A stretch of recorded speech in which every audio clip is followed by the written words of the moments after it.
দেখেন হাতি দিয়ে কীভাবে চাঁদা উড়াইতেছে, দোকানপাটের থেকে কীভাবে চাঁদা কালেকশন করতেছে। দেখেন হাতি দিয়ে কীভাবে ব্যবসা করতেছে। আপনারা ভিডিওটা দেখতে থাকেন, সকলে শেয়ার করে দেন। দেখেন ওনাদের চাহিদা কীভাবে ভিডিও করতেছে, আমরা দেখতে থাকেন। দুইটা হাতি দিয়ে বার হয়েছে, প্রত্যেক দোকানপাটে কীভাবে চাঁদা কালেকশন করতেছে হাতি দিয়ে।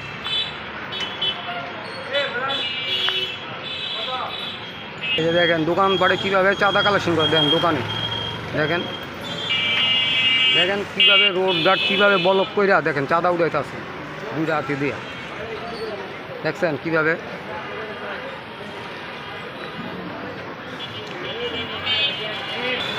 ওনারা দুইটা হাতি নিয়ে বার হইছে, দুইটা হাতি দিয়া কীভাবে চাঁদা কালেকশন করে। দেখেন রোড ঘাট কীভাবে ব্লক লাগায় জাম কইরা চাঁদা কালেকশন শুরু করছে। দেখেন কী ব্যবসা, পুরা রোডটা জাম লাগায় দেয় ওরা। দেখেন কীভাবে টাকা কালেকশন করতেছে, দেখতে থাকুন সকলে। দেখেন কীভাবে টাকা কালেকশন করতে আছে, দেখছেন দুইটা হাতি দিয়ে কালেকশন করতে আছে কীভাবে।